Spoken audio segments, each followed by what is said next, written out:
నా భర్తని చంపి నా సౌభాగ్యాన్ని దూరం చేశావు. నా కూతుర్ని పొట్టన పెట్టుకుని నాకు కడుపు కోతని మిగిల్చావు. అది సరిపోదు అన్నట్టు ఆ బస్తీదాన్ని అడ్డం పెట్టుకుని నన్ను నా కొడుకుని చంపాలని దొంగచాటుగా వచ్చావా శారదా? వదినా, నువ్వనుకుంటున్నట్టు నేనెవరిని చంపలేదు. నా మాటలు నువ్వు నమ్మకపోవచ్చు, కానీ అదే నిజం వదినా.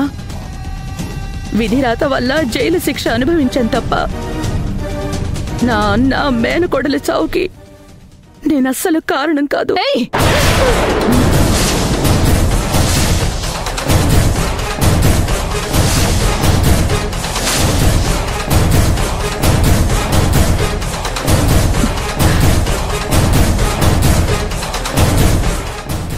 నువ్వు కార్చే దొంగ కన్నీళ్లు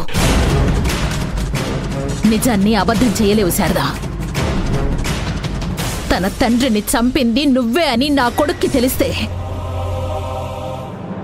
ఈ క్షణమే ఇక్కడే నిన్ను షూట్ చేసి పారేస్తాడు.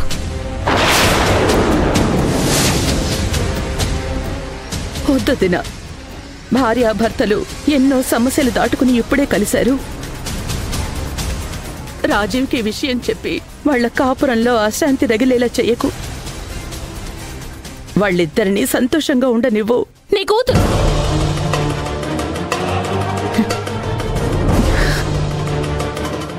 జ్యోతి కన్న కూతురు అని నేను చెప్పేస్తే శారద ఇక్కడి నుంచి దాన్ని తీసుకుని వెళ్ళిపోతుంది. శారదని ఇక్కడే చంపేద్దామంటే ఒకవేళ నేను జైలుకు వెళితే ఆ బస్తీ దాందే రాజ్యం అవుతుంది. అదే జరిగితే నా పగ తీరదు. తల్లి కూతుళ్ళు అన్న నిజం ఒకరికొకరు తెలియకుండానే చిత్రవద చేసేయాలి. నువ్వు సింహం బోనులోకొచ్చావు శారదా. ఏ క్షణంలోనైనా నిన్ను నమిలి మింగేస్తాను. నీ చావు నీ వెంటే తిరుగుతోంది.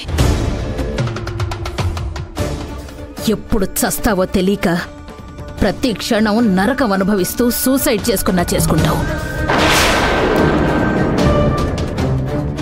ఆ తర్వాత నిన్ను తోడుగా తెచ్చుకున్న బస్తీదానికి టార్చర్ అంటే ఏంటో చూపించి ఇంటి నుంచి పారిపోయేలా చేస్తాను.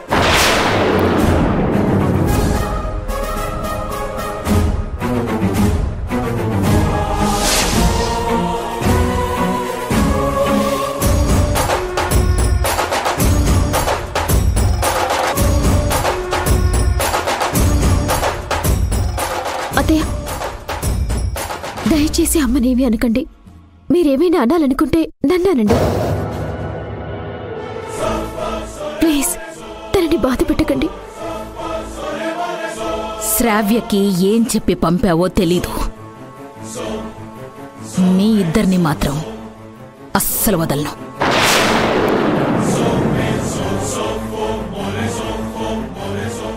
నేను మీ స్థాయికి తగనని తెలుసత్తయ్య.